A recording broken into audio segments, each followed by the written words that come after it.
Good morning, everyone, and welcome to the Gordon Snellgrove Gallery foyer. Today on Treaty 6 territory, we're going to be celebrating the launch of the new moon. But I want to acknowledge, first of all, where we are.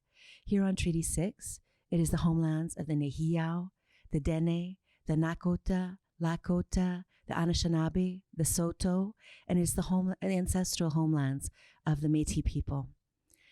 As I said, we're launching the new moon, the frog moon.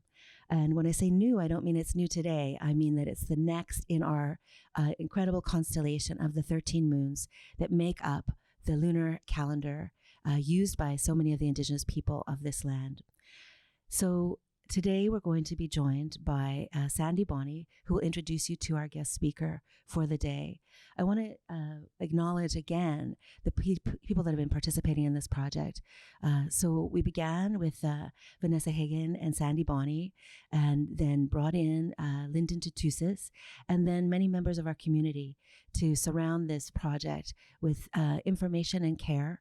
And as it lays out each moon, one by one, we're transforming this space and getting ready for you to join us again, hopefully in the new academic season.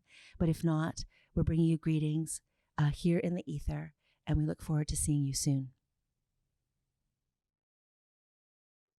Hi, my name is Sandy Bonney, and I work as team lead for Indigenous Student Achievement Pathways in the College of Arts and Science. And I'm excited to introduce our guest speaker. This project has a name overall, and that name is Anuch Kipasikonau We Rise Ni Pawi, which is in Cree, English, and Michif. We've used the Plains Cree names for the moons, and this moon is Ayikawipisim, or the frog moon. It's a name for a moon usually associated with the month of April, but of course that depends on the warmth of the season. So this is the lunar cycle when the frogs usually wake up. In swamps, they actually thaw out. They've been frozen all winter, and they begin calling out to one another. If there was a gopher moon, it's also the gopher moon. So I've seen those little people running around Saskatoon already. So the faculty member who is going to share a message with us today is Dr. Colin Sproat. Colin is a Métis assistant professor in the Department of Geological Sciences, and he joined the University of Saskatchewan in 2018 after finishing his PhD at Western University and doing a postdoctoral fellowship in Nanjing, China.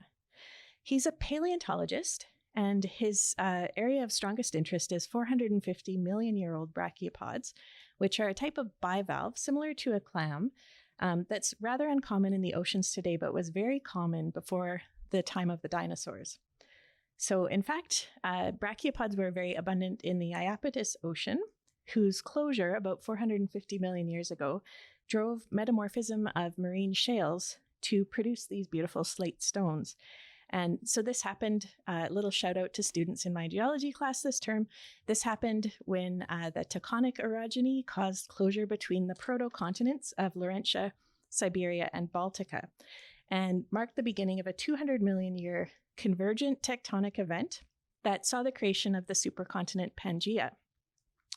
And Pangaea formed with most of the areas of continental crust on the Earth forming one landmass. And right around that time, there was a large extinction, about 250 million years ago, that saw many of the brachiopods go extinct. So there are still some brachiopods today, but they're found in Arctic refuge waters, so they're unlikely that you'll find them on a beach, and much more likely that you'll find them in Colin's lab.